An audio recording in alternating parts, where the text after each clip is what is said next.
जय श्री कृष्णा। प्रिय मित्रों, चरित्रहीन स्त्रियों में होती है ये 4 खूबियां। समझ लो, कभी धोखा नहीं खाओगे। प्रिय मित्रों, वो 4 बातें कौन सी है, आइए इस कहानी के माध्यम से जानते हैं। मित्रों, यदि आप अपने जीवन में कुछ नया सीखना चाहते हैं तो चैनल को सब्सक्राइब अवश्य करें। प्रिय मित्रों, किसी शहर में 3 मित्र रहते थे। उनमें एक राजा का पुत्र था, एक साहूकार का एवं एक मंत्री का था। मित्रों, तीनों में बड़ी गहरी मित्रता थी। अतः एक दूसरे के बिना वो ना तो कहीं आते जाते थे और ना ही भोजन करते थे। मित्रों, ये बात भी सत्य है कि मित्रता हो तो ऐसी ही हो कि यदि मित्र पर कोई मुसीबत आ जाए तो दूसरा मित्र मुसीबत में पड़कर भी अपने मित्र को विपत्ति से निकालने का काम करे। इसलिए कभी भी मुंह देख की मित्रता नहीं होनी चाहिए। ऐसी मित्रता तो केवल धूर्त, लालची एवं मतलबी इंसान ही करते हैं। प्रिय मित्रों, एक दिन साहूकार का लड़का अपनी पत्नी को लाने अपने ससुराल जा रहा था। अतः उसके दोनों मित्रों ने कहा, हे मित्र, तुम्हारा ससुराल देखने हम भी चलेंगे। ये जानकर कि उसके दोनों मित्र उसके साथ चलने को तैयार है तो उसे बड़ी खुशी हुई। साहूकार का बेटा अपने दोनों मित्रों के साथ अपने ससुराल में पहुंचा। प्रिय मित्रों, ससुराल में ससुराल वालों ने उन तीनों मित्रों की बड़ी खातिरदारी की। उसके बाद साहूकार का बेटा तो वहीं रुक गया और राजा एवं मंत्री का बेटा शहर में घूमने निकल गए। और घूमते घूमते उन्होंने देखा एक बहुत सुंदर वेश्या अपने दरवाजे पर बैठी है। अतः वेश्या को देखकर राजा का बेटा कहने लगा, हे मित्र, तुम कहीं और ठहर जाना, लेकिन आज की रात तो मैं इस वेश्या के पास ही रुकूंगा। मंत्री का बेटा बोला, कोई बात नहीं मित्र, जैसी तुम्हारी इच्छा। इतना कहकर राजा का लड़का वेश्या के घर पर चला गया। प्रिय मित्रों, राजकुमार को वेश्या के घर जाते देख उसी गली में एक बुढ़िया रोने लगी। तो मंत्री के बेटे ने पूछा, हे माताजी, आप क्यों रो रही हो? आपको क्या परेशानी है? बुढ़िया बोली, बेटा, मुझे कोई परेशानी नहीं है। मैं तो ये सोचकर रो रही हूँ कि अभी अभी जो तुम्हारे साथ वो नौजवान था जो उस वेश्या से मिलने गया है, वो अब जीवित नहीं लौटेगा। बुढ़िया की बात सुनकर मंत्री का बेटा घबराकर बोला, हे माता, ऐसी कौन सी बात है जो वो जीवित नहीं लौटेगा? बुढ़िया बोली, हे बेटा, इस वेश्या के पेट में एक सर्प रहता है और वो सर्प आधी रात के समय उसके पेट से बाहर निकलता है और आने वाले अतिथि को डसकर फिर से उसके पेट में चला जाता है। अतः जो भी इस वेश्या से मिलने जाता है तो कभी भी लौटकर नहीं आता। बूढ़ी माँ की बात सुनकर मंत्री का बेटा सख्ती में आ गया और मंत्री का बेटा अपने मित्र के प्राण बचाने उसके पीछे गया। और मंत्री का बेटा हाथ में तलवार लेकर वेश्या के घर एक कोने में चुपचाप खड़ा हो गया और वेश्या के पेट से सर्प के निकलने का इंतजार करने लगा। आधी रात के समय जब वे दोनों गहरी निंद्रा में सोए थे तो मंत्री का बेटा क्या देखता है कि वेश्या के पेट से एक सर्प निकला और पलंग के नीचे बैठ गया। और वो सर्प उस राजकुमार को डसने ही वाला था कि इतने में मंत्री के बेटे ने सर्प के टुकड़े टुकड़े कर डाले और उसके टुकड़ों को एक चटाई के नीचे छुपाकर वहां से चला आया।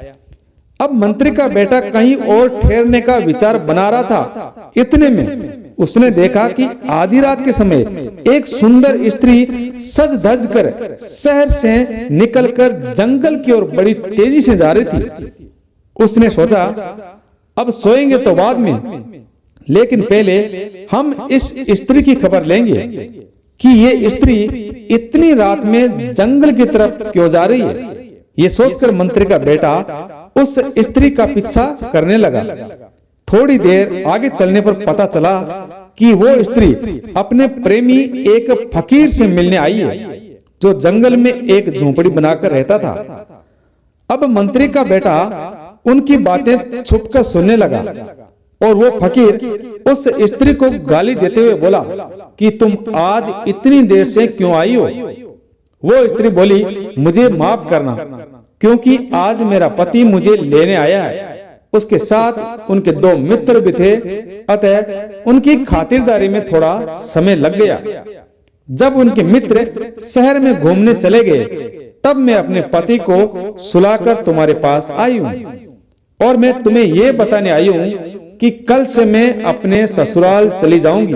अब हमारा तुम्हारा मिलन तभी होगा जब मैं अपने ससुराल से लौट आऊंगी। प्रिय मित्रों, मंत्री का बेटा ये जानकर हक्का बक्का रह गया कि ये स्त्री कोई और नहीं बल्कि उसके मित्र साहूकार की पत्नी है, और अब तो वो उन दोनों की बातें और भी ध्यानपूर्वक सुनने लगा।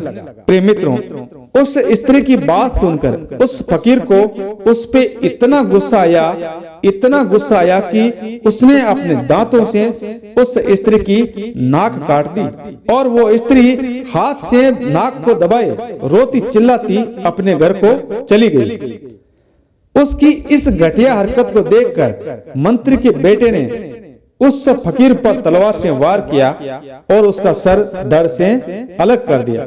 उसके बाद मंत्री का बेटा वहां से निकल गया और शहर में किसी एक मंदिर में ठहरने का विचार बनाया।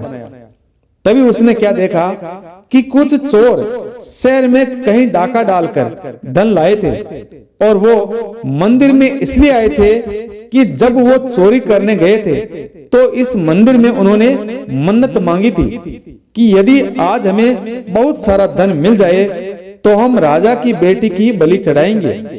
प्रिय मित्रों, उनकी इच्छा के अनुसार उन्हें बहुत सारा धन मिल गया, और वचन के अनुसार वो राजा की लड़की को भी पलंग सहित ही उठा लाए थे। प्रिय मित्रों, वो सभी चोर राजा की बेटी की बलि चढ़ाने ही वाले थे कि इतने में उस मंत्री के बेटे ने उन चारों के सर धड़ से अलग कर दिए और राजा की बेटी को जगाकर बोला, हे बहन, ये दुष्ट चोर तुम्हारी बलि चढ़ाने आए थे, और मैंने इन चारों को मारकर इन चारों से तुम्हारी जान बचाई है। अब तुम अपने घर जा सकती हो। मंत्री के बेटे की बहादुरी देखकर राजा की बेटी बहुत तो प्रसन्न हुई और कहने लगी, हे भैया, आपने मेरी जान बचाकर मुझ पर बहुत बड़ा उपकार किया है। अब एक काम और कर दो, मुझे मेरे महल में छोड़ दो। और मंत्री के बेटे ने सोचा कि चलो इसे इसके महल में छोड़ देते हैं। एक स्त्री भला इतनी रात अकेली कैसे जाएगी? यही सोचकर वो मंत्री का बेटा राजा की बेटी को छोड़ने चला गया। प्रिय मित्रों, जिस तरह चोरों ने राजा की लड़की का अपहरण किया था, उसी तरह उसके महल में लटकी रस्सी को पकड़कर वो मंत्री का बेटा राजकुमारी को उसके महल में ले गया। महल में पहुंचने के बाद उस राजकुमारी की मंत्री के बेटे पर नीयत खराब हो गई एवं उसके मन में नकारात्मक विचार आने लगे, और वो लड़की मंत्री के बेटे के गले में हाथ डालकर उसे अपनी ओर आकर्षित करने लगी। अतः मंत्री का बेटा बोला, हे बहन, ये अनुचित प्रस्ताव मेरे सामने पेश मत करो, क्योंकि मैं तुम्हें अपनी बहन मान चुका हूँ। अतः क्यों स्वयं नरक में पड़ना चाहती हो? प्रिय मित्रों, उसके बार बार बोलने पर भी मंत्री का बेटा राजा की बेटी की बातों में नहीं आया और वो रस्सी से उतर कर जाने लगा। तो राजकुमारी जोर जोर से चिल्लाने लगी, और इतने में ही राजा के सिपाही आए और मंत्री के बेटे को पकड़ लिया। बेचारा मंत्री का बेटा दोषी ना होते हुए भी राजकुमारी ने उसे दोषी बना दिया। उधर साहूकार के बेटे की पत्नी अपनी कटी नाक लेकर अपने घर पहुंची तो अपने दोष को छुपाने के लिए उसने अपने पति पर ही नाक काटने का आरोप लगा दिया, और लड़की के घर वालों ने अपने दामाद को सिपाहियों के हवाले कर दिया। उधर वो वेश्या के पेट से निकले सर्प को मारने के कारण वो वेश्या भी मर गई। और राजा का बेटा जब सुबह उठा तो देखा कि वेश्या मरी पड़ी है। अतः वेश्या के घर वालों ने यह समझा कि इस युवक ने ही वेश्या को मार दिया है, और ये सोचकर उस राजकुमार को भी राजा के सिपाहियों के हवाले कर दिया। प्रिय मित्रों, इस प्रकार से वे तीनों मित्र राजा के दरबार में पकड़े गए और सुबह होते ही तीनों को राजा के दरबार में पेश किया गया। अब तो तीनों मित्र एक दूसरे को देखकर हैरान रह गए कि एक ही दिन तीनों मित्र राजा के दरबार में खड़े हैं। प्रिय मित्रों, इधर राजा ने सबसे पहले साहूकार के बेटे से पूछा, क्यों रे नादान, तुमने अपनी ही स्त्री की नाक क्यों काटी? प्रिय मित्रों, अब उसे कुछ पता हो तो बताए। वो तो बेचारा चुपचाप खड़ा रह गया और वो अपनी सफाई में कुछ भी नहीं बोला।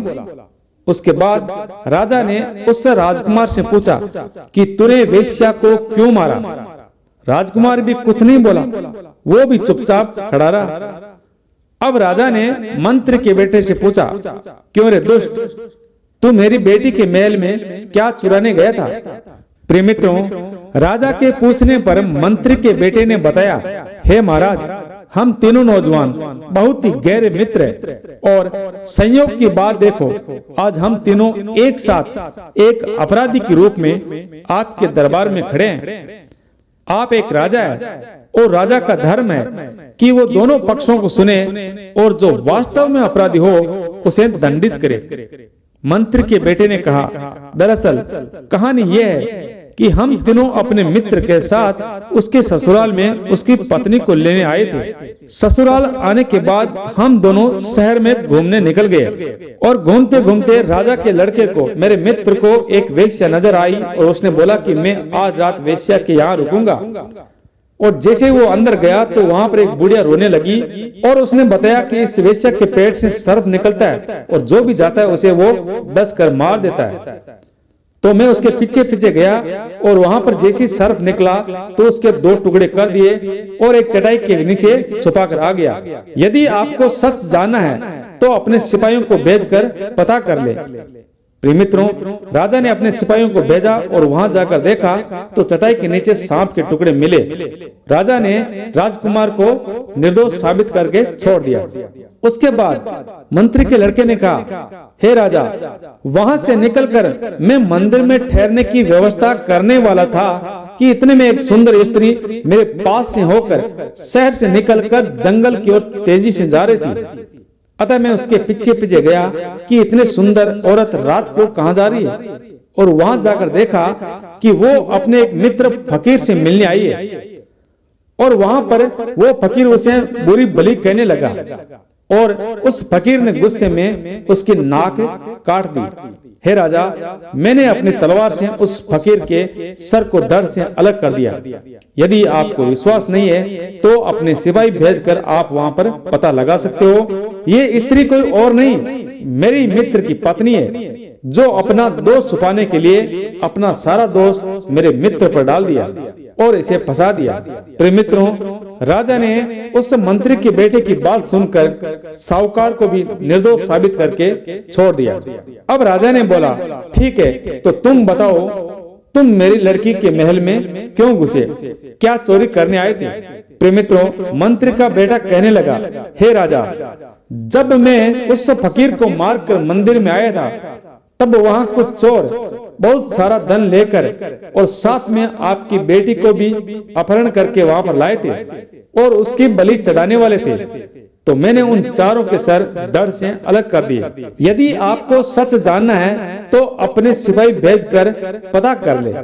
राजा ने अपने सिपाही भेजकर पता लगाया तो पता चला कि वहां पर 4 चोरों की लाशें पड़ी है। उसके बाद मंत्री का लड़का बोला, हे राजा, जब मैंने आपकी लड़की को कहा कि तुम अब घर जा सकती हो तो इसने मुझे कहा कि मैं अकेली कहां जाऊंगी, अतः तुम मुझे मेरे महल में छोड़ो।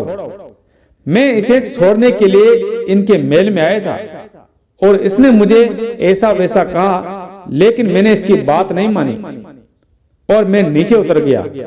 तो गुस्से में इसने चिल्लाकर मेरे ही ऊपर दोष लगा दिया। प्रिय मित्रों, राजा ने उन तीनों मित्रों को निर्दोष साबित करके छोड़ दिया और अपनी पुत्री को, अपनी बेटी को और साथ में उस साहूकार की पत्नी को, दोनों को फांसी पर चढ़ा दिया। प्रिय मित्रों, कहानी का उद्देश्य नारी जाति को अपमानित करना नहीं है, बल्कि ये बताना है कि कुछ दुष्ट स्त्रियां जो चरित्रहीन होती है वो समय आने पर इतनी कठोर हो जाती है कि अपना पाप छुपाने के लिए वो पाप किसी निर्दोष पर डाल देती है और उन्हें मौत के मुंह में ढकेल देती है। फिर चाहे उनका पति हो, भाई हो या पिता भी क्यों ना हो। जो स्त्रियां झूठ को सच और सच को झूठ बना देती है उनसे बच पाना बड़ा कठिन है। अतः विद्वान लोगों ने कहा है कि जिन कुटिल महिलाओं का मन पर पुरुषों में लगता हो वो अपने पति का, पुत्र का एवं अपने कुल का भी विनाश देख सकती है। समाज में हो रही बुराइयां भी सुन सकती है। समय आने पर कोई भी मुसीबत झेलने को तैयार रहती है और अपने बचाव के लिए किसी के प्राण भी लेने पड़े तो वो भी कर सकती है। प्रिय मित्रों, आपको ये कहानी कैसी लगी? अगर अच्छी लगे तो सबके साथ शेयर जरूर करें। जय श्री कृष्णा, राधे राधे।